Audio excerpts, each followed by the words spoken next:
Pengertian dan peran lingkungan perusahaan dalam menciptakan nilai barang dan jasa.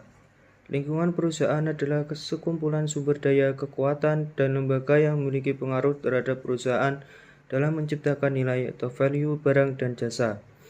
Nilai suatu barang dan jasa dapat dilihat dari dua perspektif, yaitu yang pertama dari sudut pandang konsumen, yang dimana nilai suatu produk akan bertambah dari sudut pandang konsumen apabila dengan pengeluaran uang yang sama, mereka akan memperoleh manfaat produk yang lebih besar. Yang kedua, nilai dilihat dari sudut pandang perusahaan. Nilai yang dipandang dari sudut pandang perusahaan ini, nilai suatu produk dapat dilihat dari kemampuan produk tersebut untuk menghasilkan margin keuntungan. Yang selanjutnya, penciptaan nilai. Penciptaan nilai dari barang dan jasa dalam kaitannya dengan lingkungan perusahaan terjadi 3 tahapan. Yang pertama, penciptaan nilai pada tahap input, proses, dan output.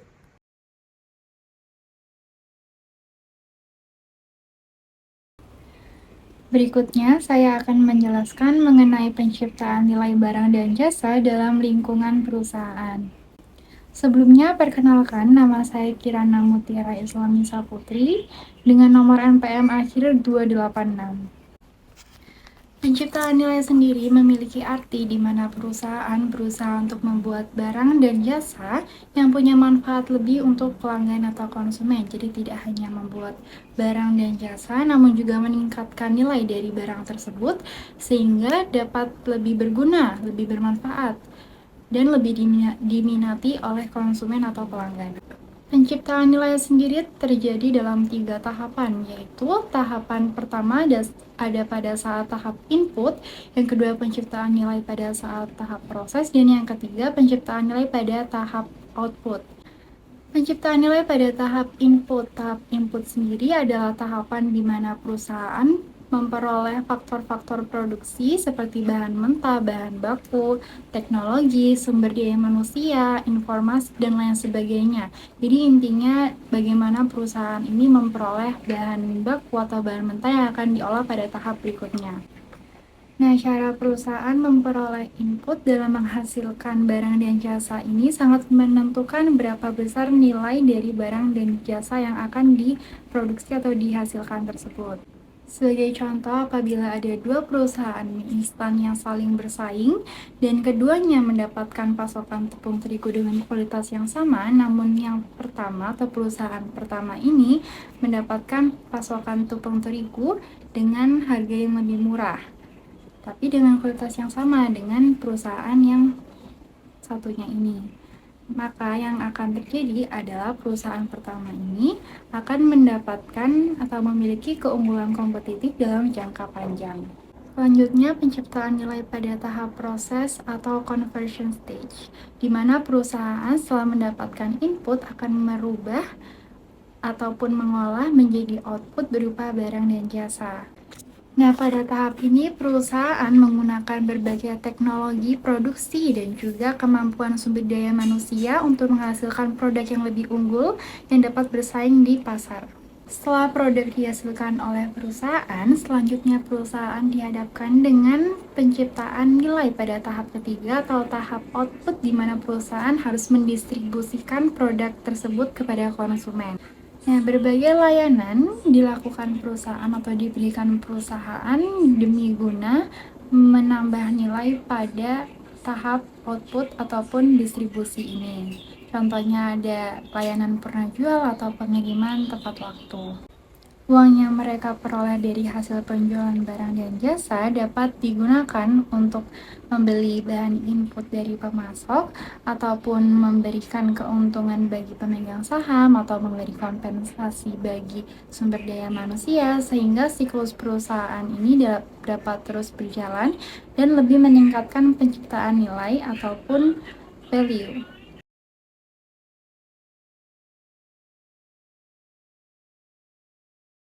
Lingkungan perusahaan dapat dibagi dalam 2 kelompok, yaitu lingkungan perusahaan khusus dan lingkungan perusahaan umum. Dan saya akan menjelaskan terkait lingkungan khusus. Lingkungan khusus perusahaan terdiri dari para pemangku kepentingan di luar perusahaan yang secara langsung memengaruhi kemampuan organisasi untuk memperoleh sumber daya ekonomi yang dapat memengaruhi kinerja perusahaan.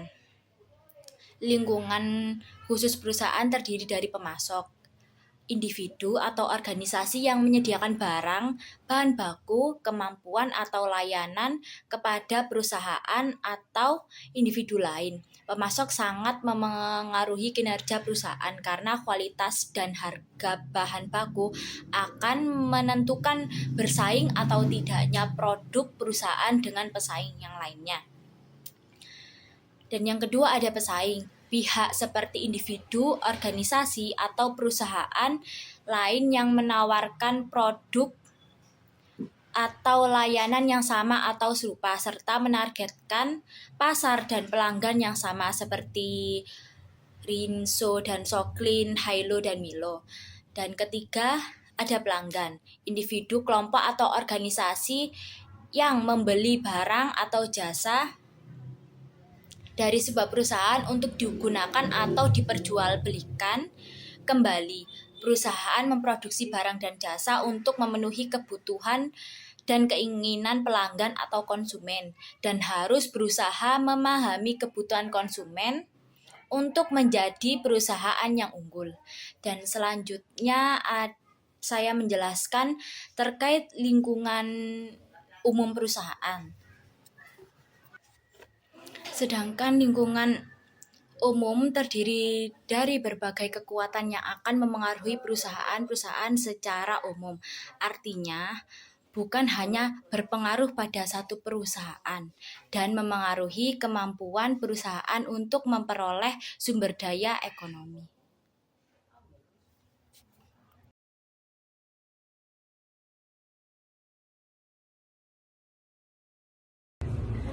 Selanjutnya penyalur. Saluran distribusi akan menentukan tingkat cakupan pasar yang dapat dicapai oleh produk perusahaan.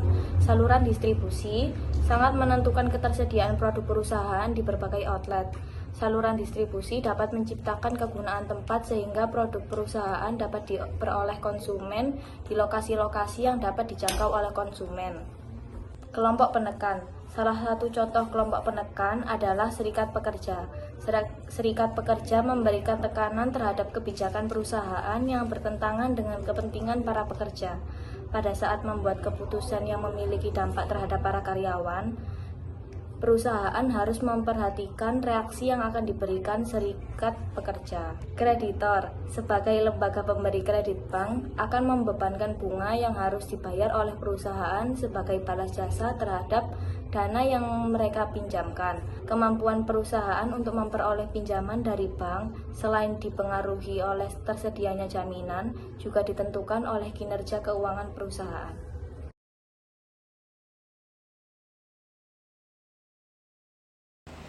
Lingkungan umum perusahaan. Lingkungan umum perusahaan ini ada 5. Yang pertama ada kekuatan ekonomi. Kekuatan ekonomi memiliki pengaruh makro terhadap kinerja perusahaan yang ada di Indonesia secara keseluruhan. Yang kedua ada kekuatan internasional, yaitu gejolak ekonomi di suatu negara industri maju dapat memiliki dampak yang sangat cepat terhadap negara lainnya. Contohnya misalkan biasanya negara Amerika itu mengimpor tekstil dari Indonesia.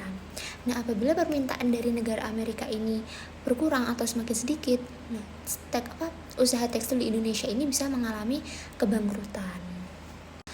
Terus yang ketiga ada kekuatan demografi dan budaya. Perubahan budaya dan dimensi kependudukan pekerjaan, agama, generasi mengakibatkan perubahan pada selera dan nilai yang dianut.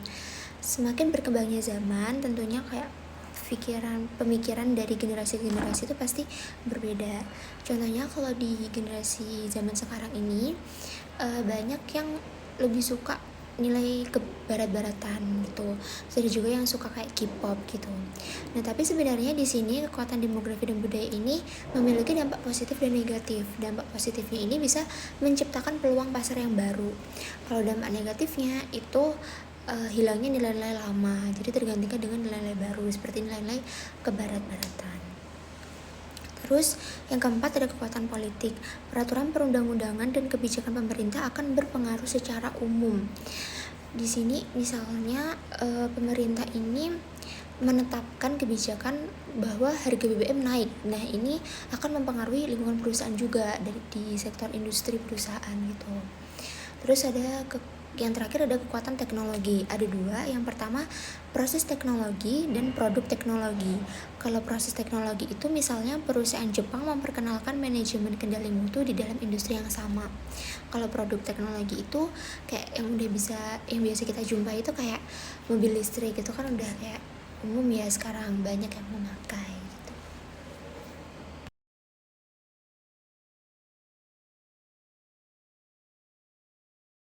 Setelah itu, lingkungan suatu perusahaan juga dapat dibagi dalam kategori lain, yaitu lingkungan pasar dan lingkungan non-pasar. Lingkungan pasar itu mencakup interaksi antara perusahaan dengan berbagai pihak yang terjadi melalui mekanisme pasar. Untuk dapat berhasil dalam melakukan kegiatan usahanya ini, perusahaan juga dituntut untuk dapat mengantisipasi perubahan pasar dan dapat melakukan penyesuaian terhadap perubahan. Salah satunya yaitu dengan research and development ini. Nah, research and development adalah inovasi untuk mengembangkan produk maupun jasa baru yang memiliki nilai di mata konsumen.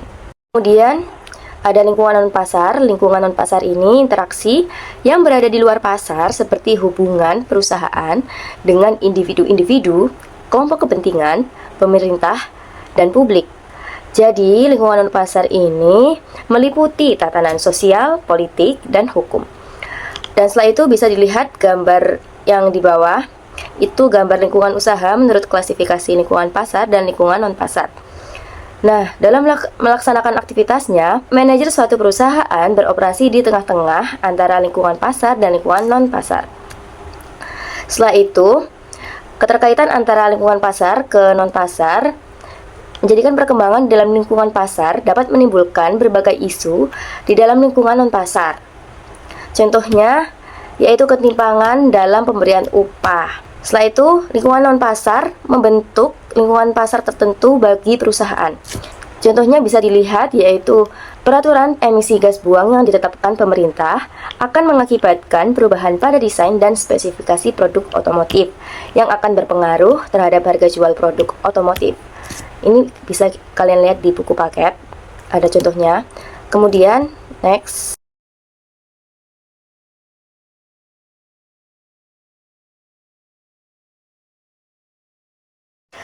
Oke, next ke subbab berikutnya dengan judul lingkungan perusahaan dengan menggunakan fungsi-fungsi organisasi sebagai unit analis.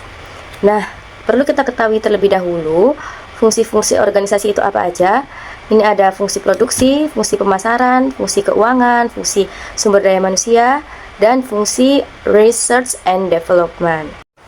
Kemudian, pengaruh lingkungan perusahaan, baik lingkungan perusahaan yang bersifat umum maupun lingkungan yang bersifat khusus, memiliki dampak yang berbeda-beda terhadap berbagai fungsi yang ada pada perusahaan. Dan ini contohnya bisa kita lihat di buku paket juga, ada 3 contoh, tapi di sini saya cantumkan 1 contoh aja. Yang peningkatan tingkat bunga pinjaman akan mempengaruhi secara langsung aktivitas yang dilakukan oleh bagian keuangan perusahaan, tetapi memiliki pengaruh secara tidak langsung terhadap bagian sumber daya manusia. Yang dapat kita pahami dari contoh yang saya bacakan tadi, yaitu secara langsung dan secara tidak langsung, pengaruh lingkungan perusahaan ini mempengaruhi fungsi keuangan dan fungsi sumber daya manusia.